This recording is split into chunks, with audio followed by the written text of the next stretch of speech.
করছিল Yale university থেকে। উনি খুব নামকরা প্রফেসর, অ্যালাইস মিলার নাম ওনার। তো উনি ক্রিমিনাল অ্যাক্ট, ক্রিমিনাল লজ এগুলো নিয়ে কাজ করেন। ক্রিমিনাল অ্যাক্ট যখন বানানো হয়, যখনই কোনো ক্রিমিনাল অ্যাক্ট বানানো হবে যে কোনো রাষ্ট্রে, যে কোনো জায়গাতে, ক্রিমিনাল অ্যাক্টটা বানানোই হয় ওইভাবে ক্রিমিনালকে প্রোটেক্ট করার জন্য।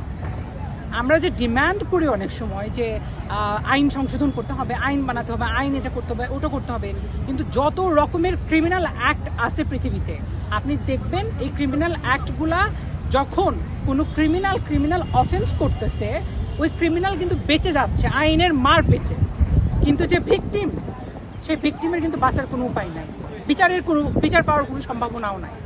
ভিকটিম কিন্তু অলওয়েজ ভিকটিম। সো আমি বলবো যে এই যে ক্রিমিনাল অ্যাক্টের কথা যখন আমরা অনেক সময় বলি, আমাদের আরও অনেক ভেবেচিন্তে বলা উচিত প্রথমত। দ্বিতীয়ত, উনি বলেছেন যে আমরা মধ্যযুগে নাই। হ্যাঁ, আমরা মধ্যযুগে নাই, কিন্তু উনি সেটা যদি ক্রিমিনালদেরকে জনগণ মারতে চাইছে বা কল্লা কাটতে চাইছে, ডেফিনেটলি একটা রাষ্ট্রের দায়িত্বশীল ক্ষমতায় থেকে উনি এটা হতে দিতে পারেন না। অন দ্য আদার হ্যান্ড, এটাও চিন্তা করতে হবে যারা এই কাজগুলো করতেছে, যে ধরনের কাজগুলো হচ্ছে, এবং যারা সাফারার, তারা তো মধ্যযুগীয় অত্যাচার, বর্বরতা সহ্য করছে। তাহলে আমরা আসলে কোন যুগে আছি? কনফ্লিক্টটা তো এখানেই, আমাদেরকে তো সেটা বুঝতে হবে আমরা কোন যুগে আছি। মধ্যযুগে যদি না থাকি, তাহলে মধ্যযুগীয় কায়দায় একটা বাচ্চাকে ধর্ষণ করা হলো, তারপরে তার কল্লা কেটে বালতিতে রাখা হলো, এটা কি আসলে মধ্যযুগের কাজ না? তো তাইলে আমরা যখন এই ধরনের কথাগুলো বলি, তখন আমাদের বলা উচিত, আমাদের ডাউন টু আর্থ থাকা উচিত। আমাদের বলা উচিত যে আমরা ব্যর্থ, এখনো পর্যন্ত ল অ্যান্ড অর্ডার্স আমরা ফিরাইয়া আনতে পারিনি।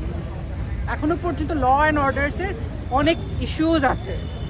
তো সেই জায়গাটাতে তো আমরা ডেফিনেটলি ব্যর্থ। আমরা হয়তো মধ্যযুগীয় কায়দায়, যেমন আমি নিজেও কল্লা কাটার পক্ষে না। একটা অপরাধী অপরাধ করছে, তাকে প্রপার ওয়েতে গিয়ে তাকে শাস্তির সম্মুখীন হতে হবে, এবং ট্রানজিশনাল জাস্টিসের মাধ্যমে তাকে সেই তার প্রাপ্য যে শাস্তি সেটা তাকে পেতে হবে। কিন্তু অন দ্য আদার হ্যান্ড, আমাদেরকে এটাও চিন্তা করতে হবে আমরা ল অ্যান্ড অর্ডার্সের কি করে রাখছি। একটা বাচ্চা ধর্ষণ হচ্ছে, মাদ্রাসায় ছেলেরা ছোট বাচ্চা ধর্ষণ হচ্ছে তো এগুলো তো মধ্যযুগীয় সময়ে হতো। এই তো আরেকটা বিষয়, সেটা হচ্ছে